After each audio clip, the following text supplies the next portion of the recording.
While the rain is tapering off, this pattern is expected to continue. My co-anchor Wale Aliu is joining us live at the National Weather Service with an in-depth look at our current weather pattern. Wale? I tell you what, Kim, we are here in Rancho Bernardo, where meteorologists have been very busy this month with the different rain events we've seen, including today. As Megan mentioned, most of the rain in our county took place earlier, but we are expected to see more and more rainy days in the near future. Coming up, we're going to have an in-depth discussion on our weather with the top meteorologists here at NWS. But first, let's get you caught up on what we saw today. Take a look at some of this video. We were all around the county today checking out the conditions. Oceanside and other parts of North County saw some heavy rainfall. We know there is a high surf advisory in effect until tomorrow night, but that did not stop San Diegans from coming to our beaches today. We caught up with some of the brave people, we'll call them brave people, braving these conditions. It's windy, it's a little bit cold, but not cold enough to steer me away. Kind of like a drizzle, not too bad, honestly. The wind is what's making it more harsh. The Ocean Beach Pier remains closed after a storm damaged it last week. Heavy surf and tide in that area were to blame, shutting down the pier until further notice. Changes are expected to be coming to the pier after it's been shut down several times over the years because of damage. Last October, the City Council approved a contract for a study to begin the process of replacing the pier. That construction is slated to begin in 2026, 4 years away. Now we spoke, it's 2023 already, wow, 3 years away. Now we spoke to someone who has been going to the pier for more than 50 years, who would rather see it get repairs and be replaced altogether. Well, whenever it needs to be repaired, or sometimes it's more of a major repair job, but it's something that has to be done because it's a gem. Ocean Beach has got a lot of charm and character to it, and it's not a La Jolla or Pacific Beach, so it's got its own character. Now, according to the city of San Diego, the OB Pier is the longest concrete pier on the entire West Coast. I want to bring in right now meteorologist for the National Weather Service, Alex Tardy. How are we doing today? Good. Thanks for coming here. Thanks for having us once again. So we had one last week. We are having one this week. How do the two storms compare to one another? Yeah, we've had what's been called a parade of cyclones, but to me it's an onslaught of storms. It's been a lot of rain and too much rain in some parts of the state. Last week, big surf, a lot of flooding on the beaches. Today, less surf, even though it's elevated, a little more wind and similar amount of rain. Enough rain to mess up with the commute for sure.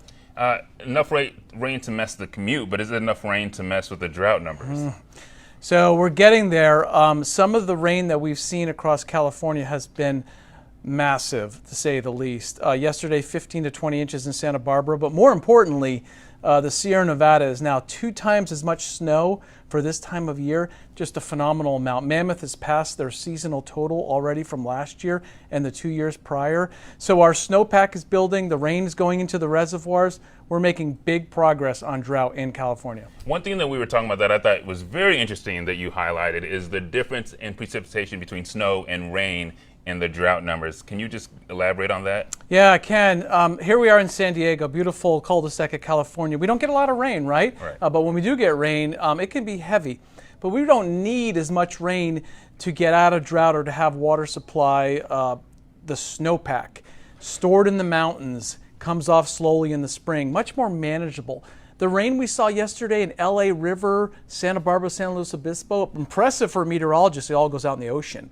So we can't capture a lot of the rain when it comes down too hard or near the coast. But sure, when it's in the mountains like the Sierra Nevada, it's much easier. That's a deal breaker when it comes to drought. And how much does what's happening north of us affect San Diego County? Yeah, that's a great question. Here in San Diego, we get our water from a lot of locations.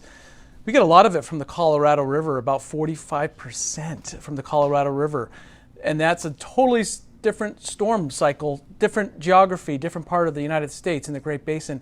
Then we get a lot of our water from Northern California, Sierra Nevada, and we get some local water, the rain we had today that goes into like Lake Hodges.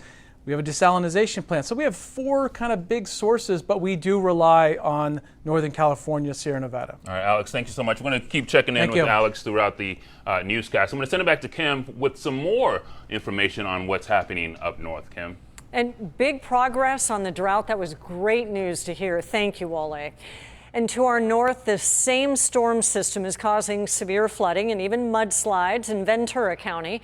ABC 10 News reporter Sierra Encinas is there with a look at the aftermath. You can see the sun is out here in Ventura. That's because the big storm is making its way southeast into San Diego, where you're probably seeing some rain right now. But this is the aftermath here in Ventura. The 101 is completely closed heading into Santa Barbara. You can see a stream of cars having to exit off of the 33 here. Many travelers are stranded, waiting for the highway to reopen so they can head north. Muddy ocean waves are filling Ventura beaches after the atmospheric river continues to cover the state, soaking the area with strong storms and winds. It also led to debris, wet roads, and road closures. So I got here at, what time is it now? About 2 hours ago. The 101 heading towards Santa Barbara is completely closed, leaving drivers stranded.